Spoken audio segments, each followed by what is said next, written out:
চলে এসেছি আমি আজকে মানসী। আজকে আমরা ডিমের ক্যারি করব। তার জন্য আমি 4টে ডিম সিদ্ধ করে রেখেছি। 4টে ডিম আমি একটু ভালো করে ভেজে নেব লাল লাল করে। এছাড়া আমি অল্প করে হলুদ দিয়ে দেবো, যাতে ডিমের কালারটা খুব সুন্দর হয়, যার জন্য আমি অল্প করে হলুদ দিয়ে দিচ্ছি। আর দিয়ে দিলাম অল্প করে লবণ। দেখুন ডিমটা আমার লাল লাল করে ভাজা হয়ে গেছে। এবার ডিমটা আমি তুলে নেব। ডিমটা তুলে নিলাম। এবারে দিয়ে দিলাম আমি ক্যাপসিকাম কুচি,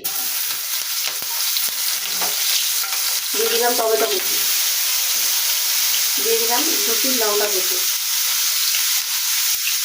দিয়ে আমি এটা একটু ভালো করে নেব। দেখুন ভাজা হয়ে গেছে। আমি পুরোপুরি ভাজবো না, হালকা করে ভাজবো।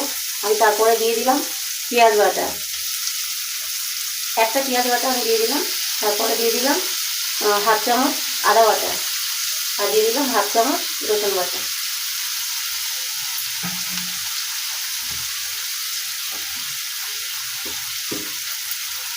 আর 4টে ডিম যেহেতু আমার মশলাটা করতে হবে, আমি হাফ চামচ লবণ দিয়ে দিলাম।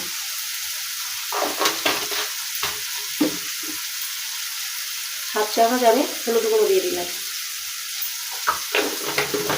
যেহেতু কাঁচা লঙ্কা দেওয়া আছে, আমি হালকা করে একটু কালার হওয়ার জন্য আমি কাশ্মীরি লঙ্কার গুঁড়ো হাফ চামচ দিয়ে দিলাম। আর দিয়ে দিলাম জিরে বাটা, জিরে গুঁড়ো আমি দিলাম, বাটা না, 1 চামচ জিরে গুঁড়ো দিয়ে দিলাম। এবার আমি মশলাটাকে ভালো করে কষিয়ে নেব। যেই থালায় মশলাটা ছিল সেই থালাতে আমি মশলাটা একটু জল দিয়ে আমি জলটাকে কষানো এর সঙ্গে অল্প করে দিয়ে দিলাম।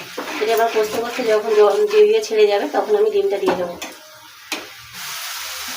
দেখুন বন্ধুরা, মশলাটা আমার কষানো হয়ে গেছে, গা দিয়ে তেল ছেড়ে যাচ্ছে। আমি এবারে এর মধ্যে হালকা করে জল দিয়ে দেবো। গায়ে তেল ছেড়ে যাচ্ছে এবং আমার মশলাটা কষানো হয়ে গেছে এবং সুন্দর সেন্ট বেরিয়েছে একটা। আমি 2 কাপের বেশি একটু জল দিয়ে দেবো।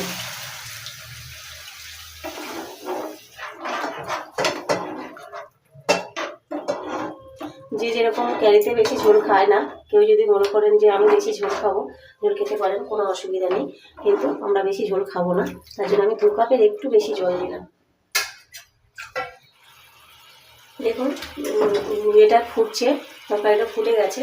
আর আমি ডিমটা আধখানা করে নিয়েছি, যাতে এতে লবণ টবণগুলো খুব সুন্দরভাবে ঢোকে। আমি এবার আস্তে করে এইভাবে ছেড়ে দেবো। আর টমেটো আর ক্যাপসিকাম এই হালকা করে ভেজে রাখবেন, এই গোটা গোটা থাকলে ভালো লাগবে। এর উপরে আমি অল্প করে জুস ছড়িয়ে দেবো।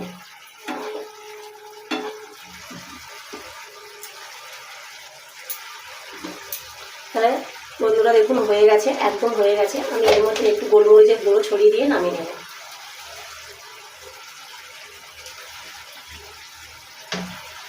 বন্ধ করে দিলাম।